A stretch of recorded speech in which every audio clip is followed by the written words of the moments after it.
다림질 3부 정체감의 발견입니다. 정체감의 발견으로 이제 우리가 나는 어떤 사람인가, 그래서 우리가 조하리 창이라고 하는 열린 4개의 창문을 보겠습니다. 열린 영역, 숨긴 영역, 가려진 영역, 무의식의 영역입니다. 이 가려진 영역, 숨긴 영역 이런 것들이 주님 앞에 드러나면 열린 영역이 커지게 되어 우리의 삶이 빛 가운데 드러나게 됩니다. 이 무의식의 영역, 하나님만 아시는 이 영역이 더욱 크게 열려 우리가 주님 앞에 계시를 깨닫고 그 영역이 넓어짐으로 보여지는 축복이 당신에게 있기를 축복합니다. 이제 보겠습니다. 1번 열린 영역. 이것은 드러난 영역입니다. 모든 사람이 아는 영역입니다. 나와 관계하는 동기가 보여진다. 행동과 가치가 보인다. 삶의 사고방식이 보인다. 숨긴 영역입니다. 내가 열지 않으면 다른 사람은 모르는 영역입니다. 나는 알고 타인은 모른다.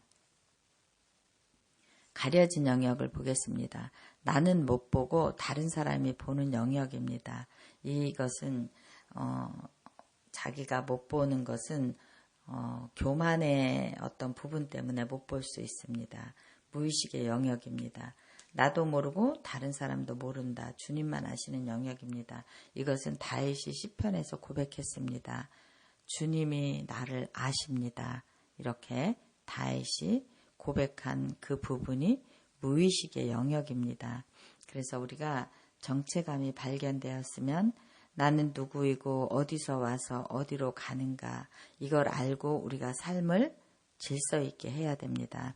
자신이 누구인지 모르면 삶의 가치를 찾을 수 없습니다. 삶의 모든 근원이 우리의 마음에 있기 때문입니다. 자신에게 다가오는 주님의 계시의 말씀을 깨달아 그 깨달음 위에 삶이 세워져야 합니다. 또한 우리가 마음에 우상을 두고 살면 원수가 우리의 마음을 차지하게 됩니다. 이스라엘 백성이 70년 동안 포로 생활을 했습니다. 이 결과도 자신들의 잘못된 선택이었습니다. 우리는 하나님을 만나기 위해 깊은 깨달음 안에 완전히 돌이키는 그런 믿음 생활의 삶을 살아야 합니다. 제단과 성전을 보겠습니다. 정체감의 발견입니다. 정체감을 발견은 주님께 돌아온다는 것입니다. 포로로 잡혀갔던 이스라엘 백성이 예루살렘으로 돌아오기 시작했습니다. 에스라 느헤미야는 주님께 나오는 순종의 자리를 택했습니다.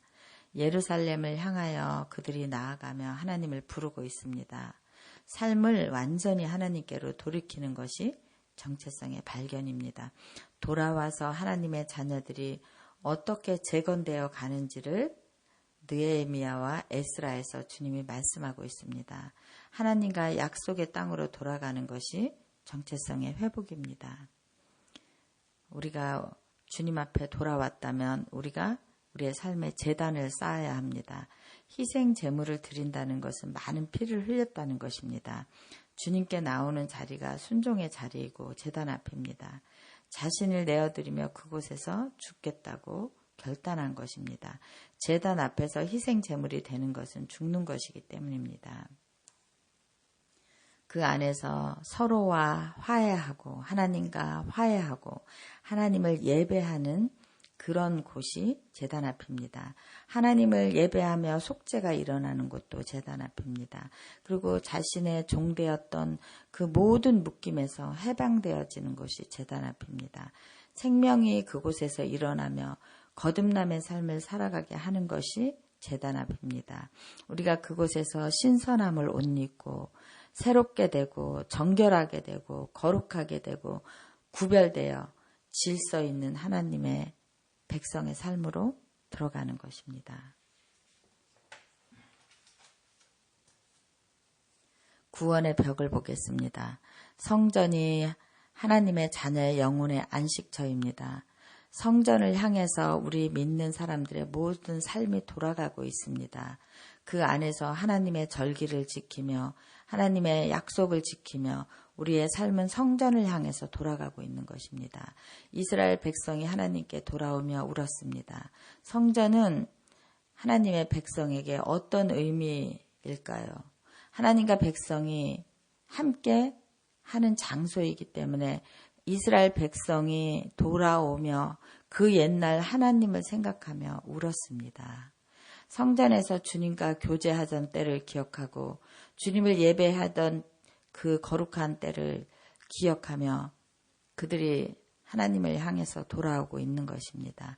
그래서 그들이 하나님 안에서 구원의 벽을 쌓고 성전을 건축하고 이렇게 하며 이스라엘 백성이 하나님 안에서 즐거움으로 하나가 되어가고 있는 것입니다. 우리의 꿈이 하나님의 성전이 되는 것입니다. 지금은 제단과 성전이 우리의 마음 안에 있습니다. 구원의 벽을 보겠습니다. 우리를 죄에서 구하신 희생 제물이 되신 예수님, 구원을 한다는 것은 희생 제물이 된다는 것입니다. 주님이 희생 제물이 되심으로 이제는 피를 흘려야 되는 제단이 없어진 것입니다. 주님이 구원의 벽을 재건하는 첫 번째 기초석이 되셨기 때문입니다. 이제는 우리의 믿음이 자라가며 구원의 기초석을 우리 안에 세워가야 합니다. 믿음과 인격이 자라 온전한 성숙을 이루는 구원의 반석입니다. 느헤미야가 이스라엘로 돌아오며 이스라엘 백성이 주님 안에서 회복과 재건이 되어가는 과정을 느헤미야가 보여주고 있습니다. 에스라를 보겠습니다. 주님과 관계를 회복하여 화해하는 과정을 보여주고 있습니다. 돌아온다는 것은 하나님의 백성이 주님께 돌아와 삶을 새롭게 재정비하는 과정이 재건 사업이고 화해하고 회복하는 삶이 재건하는 삶입니다. 구속의 모퉁이 돌이 되신 예수 그리스도를 보겠습니다. 그리스도는 구속을 위한 어린 양이실 뿐만 아니라 하나님의 건축물을 위한 돌이셨습니다. 주님은 영원한 반석, 살아있는 모퉁이 돌, 보배로운 돌, 분쇄하는 돌, 모든 방면에서 살아계신 돌입니다. 그리스도를 체험해야 우리가 재건할 수 있습니다. 우리의 삶을. 완전한 건축물이신 예수 그리스도 위에 우리의 구원의 벽을 세워가야 하는 것입니다. 한 돌은 시온에 두었으니 기초돌이요 시험받을 돌이요 믿는 이를 위한 돌이라고 하였습니다. 또한 두 벽, 곧 유대인과 이방인의 믿는 이들을 연결하시는 모퉁이돌이 되신 예수 그리스도입니다. 그리스도는 신약시대의 교회를 세워가기 위한 모퉁이돌이 되셨습니다. 유대와 이방인이 연결된 건축물 전체가 사람으로 하나님의 거룩한 성전이 되신 것입니다. 하나님께서는 그리스도를 영원한 과거의 영적인 건축물로 삼으셨습니다. 하나님의 영원한 초소를 건축하시기 위해 모퉁이돌이 되신 예수 그리스도, 구원의 기초석이 되신 분, 살아서 부활하신 분, 이스라엘과 이방을 연결하기 위해 기초석이 되신 분을 모든 영혼들이 경배해야 된다고 말씀하고 있습니다. 하나님의 영원한 처소를 건축하신 분, 모든 교회의 머릿돌이 되신 분 예수 그리스도입니다.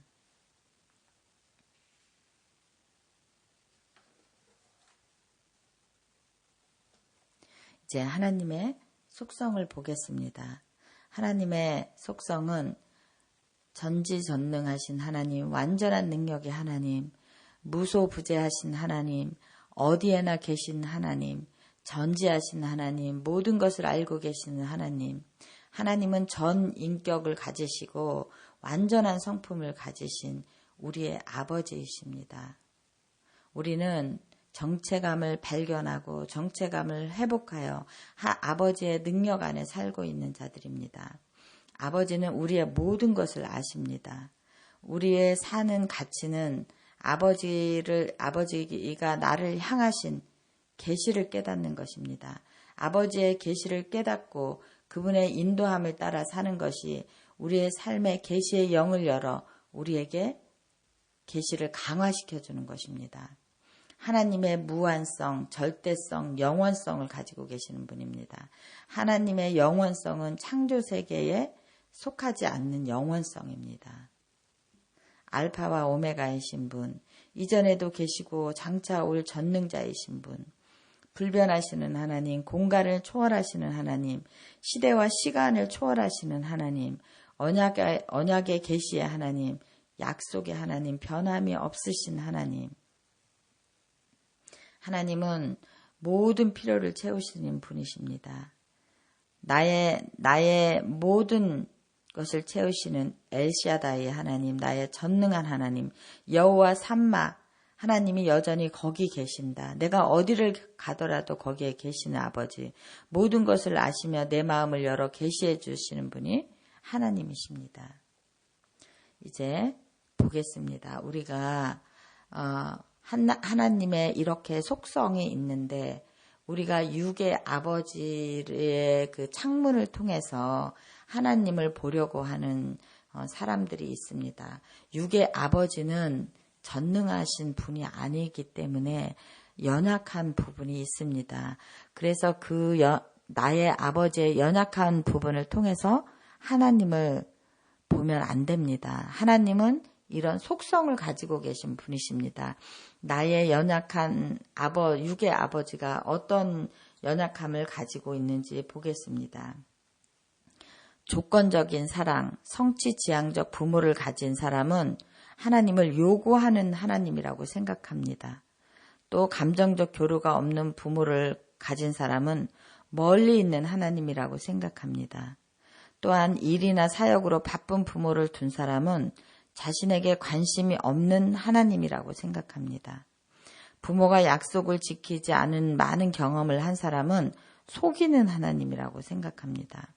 또한 이혼하고 버림을 경험한 사람은 나를 버릴 거라는 그런 하나님을 생각합니다. 학대받거나 감정에 따라 대우받은 사람은 하나님은 두려운 하나님이라고 멀리하게 됩니다. 또 무능력한 부모를 둔 사람은 약한 하나님이라고 자신을 생각하게 됩니다. 하나님은 그런 분이 아니십니다. 그래서 하나님의 속성이 어떤 것인지 내 마음에 딱 새기고 있어야 합니다. 하나님이 손바닥에 당신의 이름을 새기고 다니십니다. 내가 결코 너를 잊지 않는다. 나를 향한 하나님의 계획은 나의 기도의 모든 소망보다 뛰어넘는다고 말씀하고 있습니다. 이것이 시편 139편에서 말씀하고 있는 말씀입니다. 나의 아버지상은 따뜻한 나의 아버지, 나를 보호하시는 아버지, 나를 끝까지 책임지시는 분, 이분이 하나님이십니다.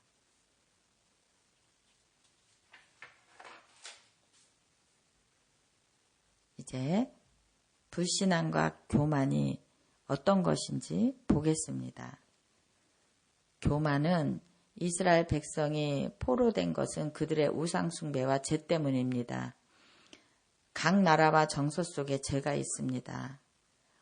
이것은 인간의 교만에서 온 것입니다. 내가 혼자서 할 수 있다는 교만입니다. 하나님 없이도 살아갈 수 있다는 교만입니다. 돌아옴이 무엇인지 보겠습니다. 주님 앞에 돌아오는 것은 자신의 죄에 대하여 책임지고 회개하고 자신의 삶을 주님 앞에 내어드리고 주님 안에서 변화를 받아 새롭게 되겠다는 우리의 고백입니다. 불신앙을 보겠습니다. 불신앙의 주요한 죄는 우리의 모퉁이 돌이신 그분을 거절하고 자신의 삶에 잘못된 기초돌을 놓은 것이 불신앙입니다. 이제 보겠습니다.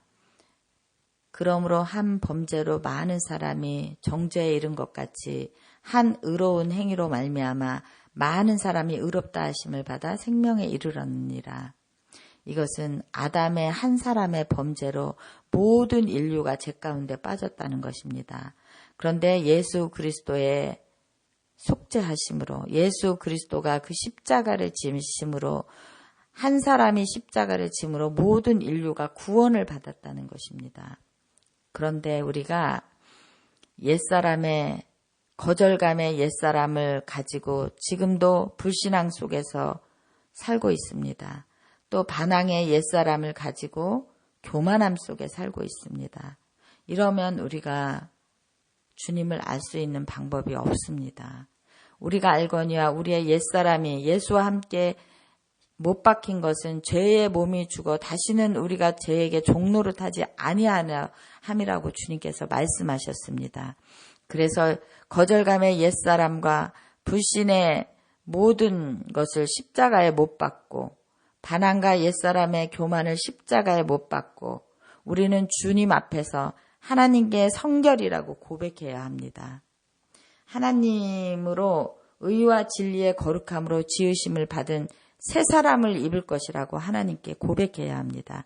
이렇게 하나님께 성결이라고 고백하며 우리가 새 사람의 다림줄을 내리워가는 것입니다.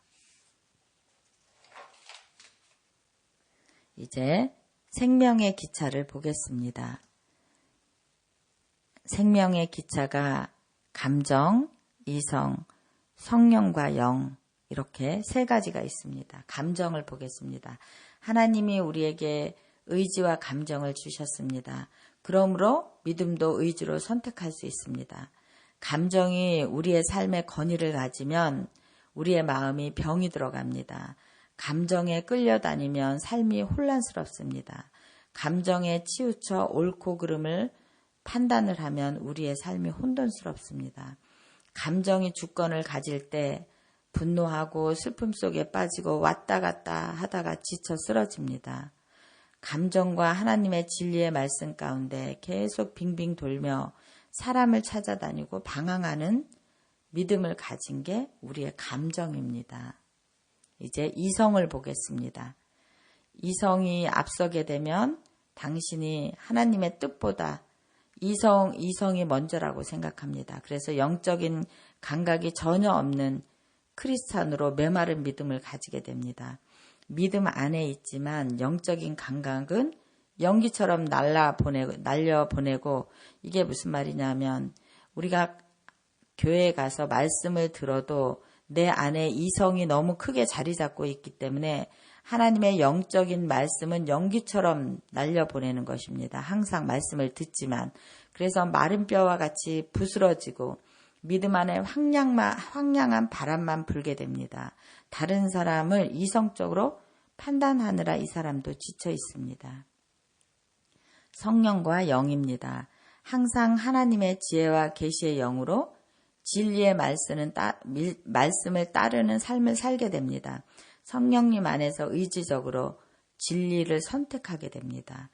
성령님께 순종하기로 이 사람은 항상 결단합니다. 그래서 성령님의 뜻 안에 먼저 나의 의지를 내려놓고 나의 이성을 내려놓고 하나님의 뜻을 따라가기를 힘씁니다.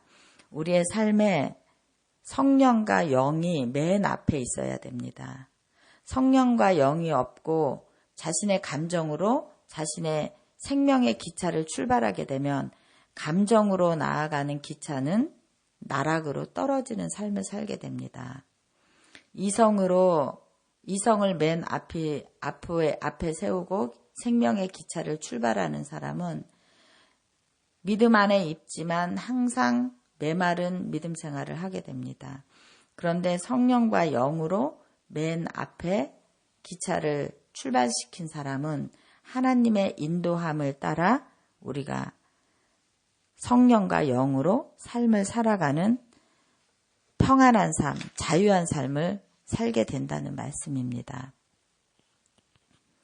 이제 교만함이 어떤 것인지 보겠습니다. 우리를 내면으로부터 하나님은 우리를 내면으로부터 밖으로 변화시켜 가십니다. 불신앙과 교만이 에덴에서 일어난 최초의 범죄 사건이었습니다. 교만은 자신을 다른 사람으로부터 분리시킵니다. 교만은 죄 때문에 인간이 하나님으로부터 분리되는 것입니다. 사랑과 분리되고 하나님과 대적의 관계가 되는 것입니다. 교만이 하나님 대신 사단의 말에 반응하는 것이 교만입니다. 자신이 무엇이 될 수 있는지 알려고 하는 죄가 교만입니다.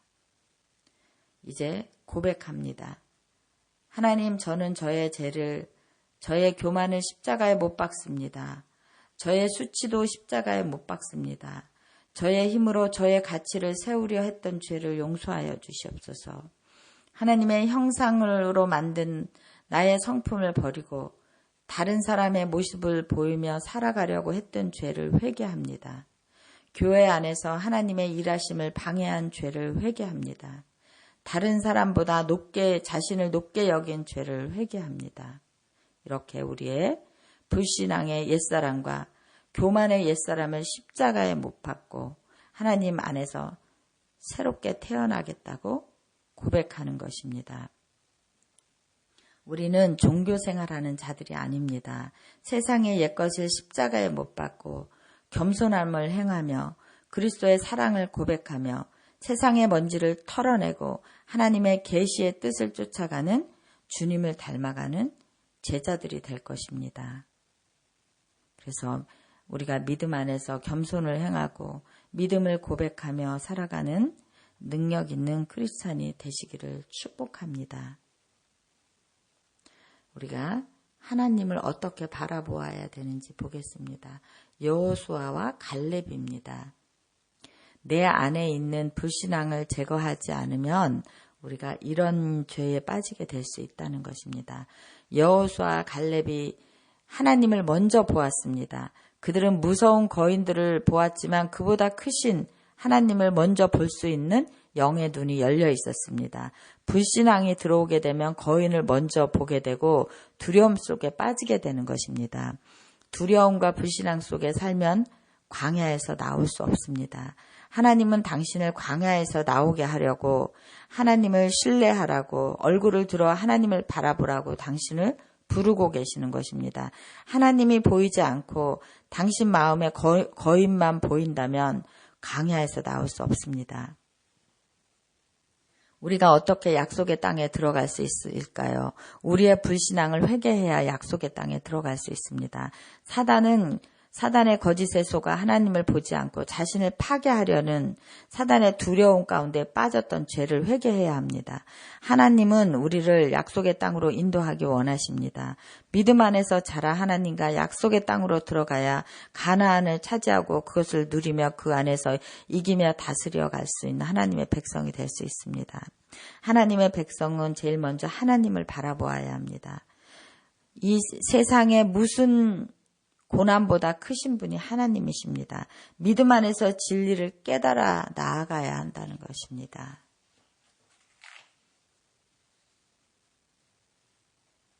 이제 기도하겠습니다. 하나님, 그렇습니다. 우리를 불신앙의 옛사람, 교만의 옛사람을 십자가에 못 박기 원합니다. 하나님, 그래서 정말 주님 앞에 새로운 삶을 살아가기 원합니다. 우리의 삶에 항상 어떤 고난이 올 때라도 하나님 얼굴을 들어 주님을 바라보며 그 고난보다 크신 하나님, 우리의 이름을 손바닥에 새기고 계신 하나님, 하나님께서 언제나 그 자리에 계심을 믿고 하나님을 바라보며 나아가는 그런 주님의 자녀들 되게 하여 주시옵소서. 그래서 주님이 있으라고 하는 자리에 서서 그 땅에서 하나님을 누리며 살아가는 그런 주님의 자녀들 되게 하여 주시옵소서. 오늘도 우리를 가르쳐 주신 주님의 이름을 찬양하며 예수님의 이름 받들어 기도드렸습니다. 아멘.